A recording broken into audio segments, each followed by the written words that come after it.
Ketika Nabi Muhammad SAW akan wafat, Nabi tidak berwasiat apa-apa tentang siapa yang akan menjadi khalifah pengganti Nabi, baik kepada salah seorang karib atau kepada sahabat-sahabat yang lain. Persoalan yang besar ini beliau serahkan kepada musyawarah umat Islam.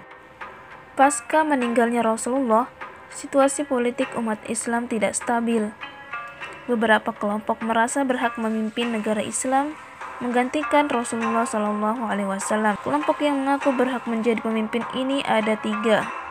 Kelompok yang pertama yaitu kelompok Muhajirin yang mencalonkan Abu Bakar As-Siddiq karena Abu Bakar As-Siddiq pernah menggantikan Rasulullah menjadi imam salat. Kelompok yang kedua yaitu kelompok Ansar yang mencalonkan Sa'ad bin Ubaidah karena dia mewakili masyarakat Madinah yang membantu Rasulullah sehingga Islam bisa berkembang. Kelompok yang ketiga itu keluarga dekat Rasulullah yang mencalonkan Ali bin Abi Thalib karena keluarga dekat Rasul. Dan akhirnya, sesuai dengan kesepakatan bersama, Abu Bakar As-Siddiqlah yang terpilih menjadi khalifah pertama, sesuai dengan pertimbangan yang diberikan oleh Umar bin Khattab yang mengatakan bahwa pemimpin pengganti Rasulullah SAW adalah dari kaum Quraisy, sesuai apa yang pernah disabdakan Rasulullah sewaktu masih hidup. Masa pemerintahan Abu Bakar As-Siddiq. Abu Bakar adalah khalifah pertama. Abu Bakar adalah sosok yang tegas, teguh, dan memegang kebenaran, memberantas gerakan yang telah menyalahi Islam. Adapun kebijakan penting Abu Bakar As-Siddiq yaitu yang pertama, memerangi kaum murtad. Tindakan Abu Bakar dalam memerangi kemurtadan yaitu mengajak kelompok yang murtad dengan cara persuasif atau damai. Tetapi, jika mereka memilih perang daripada kembali kepada Islam, maka umat Islam akan menghadapinya. Yang kedua yaitu memerangi nabi palsu. Yang ketiga yaitu kodifikasi Al-Quran. Kodifikasi ialah kegiatan pengumpulan lembaran-lembaran mushaf yang ditulis oleh para sahabat Rasulullah SAW di media seperti kulit binatang, pelepah kurma, tulang, batu, dan lain-lain. Kodifikasi dilakukan atas dasar usulan Umar bin Khattab dengan pertimbangan sebagai alat bantu untuk mendokumentasikan ayat-ayat Al-Quran karena banyaknya para penghafal Al-Quran yang sudah meninggal. Penulis Al-Quran yang terkenal adalah Zaid bin Thabit, Abdullah bin Zubair, Sa'id bin Al-As, Abdurrahman bin Harith bin Hisham. Kebijakan Abu Bakar As-Siddiq yang keempat yaitu melakukan perluasan wilayah Islam. Perluasan wilayah Islam dilakukan pada abad ke-7 sampai abad ke-19. Strategi politik yang dilakukan Abu Bakar As-Siddiq dalam melakukan perluasan wilayah Islam adalah menganjurkan masuk Islam dengan jaminan perlindungan harta dan jiwa. Namun, jika tidak masuk Islam, maka harus membayar pajak jiwa dan harta.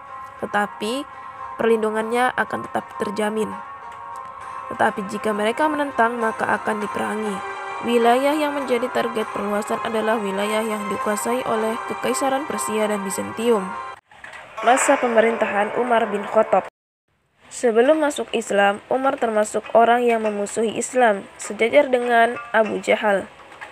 Umar sangat ditakuti oleh orang Islam saat itu, dan ketika ia masuk Islam, ia menjadi orang yang ditakuti oleh lawannya.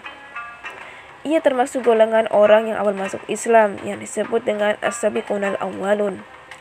Umar termasuk orang yang kritis terhadap keputusan Rasulullah SAW, tegas terhadap perkara yang benar dan salah, mempersatukan konflik pergantian kepimpinan setelah Nabi Muhammad SAW meninggal, dan ia sebagai penasihat utama Abu Bakar As-Siddiq. Pada masa pemerintahannya, Umar bin Khattab juga melakukan perluasan wilayah.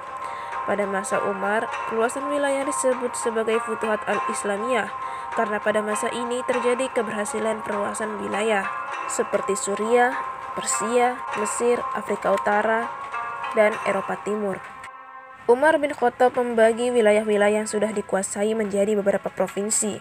Sa'ad bin Abi Waqqas menjadi gubernur Kufah, Amr bin As menjadi gubernur Mesir, Muawiyah bin Abu Sufyan menjadi gubernur Damaskus. Masa pemerintahan Utsman bin Affan. Pada masa pemerintahannya, Utsman bin Affan melakukan kodifikasi Mushaf Al-Quran. Kodifikasi ini dilatar belakangi oleh perbedaan pembelajaran Al-Quran karena pengaruh luasnya wilayah Islam. Prestasi lain dari Utsman bin Affan pada masa pemerintahannya yaitu melakukan renovasi Masjid Nabawi, pembentukan angkatan laut, serta melakukan perluasan wilayah, yaitu pada Asia Kecil, Eropa bagian barat, dan juga tengah. Masa pemerintahan Ali bin Abi Thalib. Ali bin Abi Thalib adalah sosok yang disiplin, tegas, dan keras dalam membela kebenaran. Pada masa Utsman bin Affan, banyak pejabat-pejabat yang diangkat karena dekat dengan Utsman. Lalu pada masa Ali, dilakukan perubahan untuk mengangkat pejabat-pejabat yang jujur dan adil. Selain itu, Ali juga melakukan perbaikan politik dengan membersihkan keuangan negara yang dimanfaatkan oleh para konglomerat dan nepotisme.